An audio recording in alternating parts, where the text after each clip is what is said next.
उद्या आपल्याकडे सगळ्यांकडे गणपती बसणार आहे. त्यानिमित्ताने आपल्याला जी काही तयारी करायची आहे ती आपल्याला दाखवत आहे.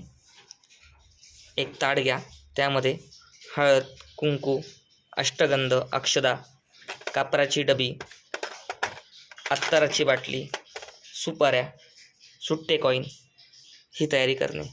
नंतर एका ताटामध्ये फुलं, बेल, तुळस, दुर्वा, शमीपत्र ही तयारी करणे.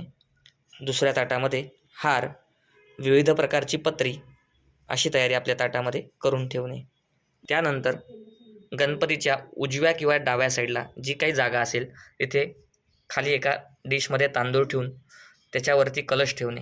कलशामध्ये पाणी भरून विड्याची पानं, आंब्याचा डहाळा टाकून ठेवणे. त्याच्या बाजूला समई, निरांजन, उदबत्ती स्टँड ठेवणे.